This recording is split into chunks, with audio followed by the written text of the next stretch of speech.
بعض مبصرین کا کہنا ہے کہ آرمی چیف کا تقرر ایک ایسا موضوع ہے جس کو عمران خان سمیت کوئی بھی سیاستدان نظر انداز نہیں کر سکتا۔ خرم دستگیر نے نجی ٹی وی چینل نیوز کے ایک پروگرام میں کہا تھا کہ پی ٹی آئی کا منصوبہ تھا کہ مسلم لیگ نون کی قیادت کو نیب کیسز میں پھنسا کر نئی اہم تعیناتی کر کے صدارتی نظام لایا جائے اور آئندہ 15 سے 20 برس تک حکومت کی جائے۔ خرم دستگیر نے خود اس سازش تھیوری کو جو ہے وہ سچ کہہ دیا ہے جس کا اعلان عمران خان کی جانب سے کیا گیا۔ اسی طرح صحافی حامد میر نے وائس آف امریکہ سے گفتگو کرتے ہوئے کہا کہ عمران خان غلط بیانی کر رہے ہیں۔ سابق وزیر اعظم اور ان کے ساتھیوں کا باقاعدہ منصوبہ تھا جس کے تحت انہوں نے صدارتی نظام لا کر آئندہ 15 سے 20 برس تک حکومت کرنے کا سوچ رکھا تھا۔ حامد میر کے مطابق پاکستان پیپلز پارٹی نے اس منصوبے کو ناکام بنانے میں سب سے اہم کردار ادا کیا۔ دوسری جانب فوج کے سابق بریگیڈیئر حارث نواز کہتے ہیں کہ فوج کو سیاست میں گھسیٹا جا رہا ہے لیکن فوج اب سیاست سے دور ہو چکی ہے۔ ناظرین کرام، ایک طرف آرمی چیف کے تقرر اور عمران خان کے مبینہ منصوبے کی باز گشت ہے تو دوسری جانب سوشل میڈیا پر فوج اور army chief general Qamar Javed Bajwa پر شدید تنقید کا سلسلہ بھی جاری ہے۔ قمر جاوید باجوہ کے خلاف متعدد سوشل میڈیا ٹرینڈز ٹویٹر پر گزشتہ کئی دن سے ٹاپ پر ہیں۔ حامد میر کا کہنا ہے کہ سابق وزیر اعظم عمران خان غلط بیانی کر رہے ہیں کہ انہوں نے رواں برس نومبر میں لیفٹیننٹ جنرل فیض حمید یا کسی اور کو آرمی چیف لگانے کا فیصلہ نہیں کیا تھا۔ حامد میر کے بقول حقیقت یہ ہے کہ انہوں نے لیفٹیننٹ جنرل فیض حمید کو 15 اپریل سے قبل آرمی چیف بنانے کا فیصلہ کر لیا تھا۔ حامد میر نے مزید پی ٹی آئی پر بھی الزامات لگائے ہیں۔ ان کا یہ بھی کہنا ہے کہ تحریک انصاف نے فیصلہ کر لیا تھا کہ مسلم لیگ نون کو ملک کی سیاست سے کنارے پر لگا دیا جائے گا۔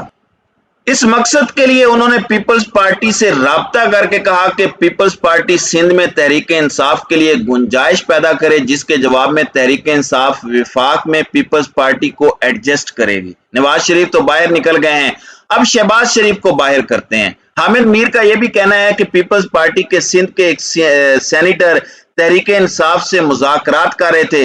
اس سینیٹر نے محسوس کر لیا تھا کہ یہ لمبا چوڑا منصوبہ ہے۔ اصل میں یہ مذاکرات سویلین خفیہ ادارے انٹیلیجنس بیورو کے کچھ افسران کر رہے تھے۔ تحریک انصاف کی جانب سے ان مذاکرات میں کچھ لوگ وہ بھی تھے جو پیپلز پارٹی چھوڑ کر آئے تھے۔ ان کا مزید کہنا تھا کہ تمام صورتحال واضح ہوئی تو معلوم ہوا کہ اپریل 2022 میں نئے آرمی چیف کا تقرر کیا جانا تھا۔ اس کے بعد 2022 کے اختتام تک انتخابات کرانے تھے جس میں تحریک انصاف کو 2/3 اکثریت دلائی جانی تھی۔ پیپلز پارٹی کو ساتھ ہونے کا کہا تو گیا تھا لیکن حقیقت میں انہیں صرف استعمال کیا جانا تھا۔ اس مبینہ منصوبے کے حوالے سے انہوں نے کہا کہ 2/3 اکثریت کے حصول کے بعد تحریک انصاف نے آئین میں ترمیم کر کے صدارتی نظام لانا تھا اور 18ویں ترمیم ختم کی جانی تھی۔ اس کے علاوہ کالا باغ ڈیم بھی بنایا جانا تھا۔ حامد میر کے مطابق پیپلز پارٹی کے پاس جب تمام معلومات آ گئیں تو انہوں نے فیصلہ کیا کہ مسلم لیگ نون کے ساتھ لڑائی کا کوئی فائدہ نہیں ہے، لہذا انہوں نے نواز شریف سے بات کی۔ اس کے بعد سابق وزیر اعظم نواز شریف اور سابق صدر آصف علی زرداری کے درمیان براہ راست بات چیت میں حتمی فیصلے ہوئے۔ حامد میر کے بقول جب یہ بات army chief general Qamar Javed Bajwa تک پہنچی تو انہوں نے D G I S I lieutenant general Faiz Hameed کے تبادلے کے معاملے پر فوج کے اندر فیصلہ کیا کہ فوج کو نیوٹرل رہنا ہے۔ فوج کے اس فیصلے کا حزب اختلاف نے فائدہ اٹھایا۔ سینئر صحافی نے تحریک انصاف کے حوالے سے مزید کہا کہ جب تحریک عدم اعتماد آ گئی تو army chief general Qamar Javed Bajwa سے رابطہ کیا گیا لیکن اس کا کوئی فائدہ نہیں ہوا۔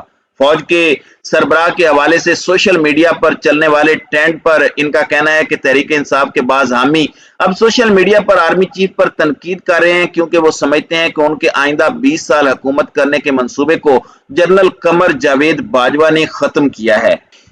ناظرین کرام، آرمی چیف کے خلاف ٹرولنگ میں اگرچہ بظاہر پاکستان تحریک انصاف کی طرف جھکاؤ رکھنے والے اکاؤنٹس زیادہ فعال نظر آ رہے ہیں لیکن پی ٹی آئی نے اپنے آفیشیل ٹویٹر اکاؤنٹ سے ایسے اکاؤنٹ سے لا تعلقی ظاہر کی ہے اور کہا ہے کہ پاکستان فوج کے خلاف ٹویٹس کرنے والوں کا پاکستان تحریک انصاف سے کوئی تعلق نہیں ہے، لیکن اس کے باوجود پی ٹی آئی کے ہمدردوں کی طرف سے بڑی تعداد میں ٹویٹس کی جا رہی ہیں اور army chief general Qamar Javed Bajwa سمیت کئی سینئر افسران کی تصاویر لگا کر ان پر تنقید کی جا رہی ہے۔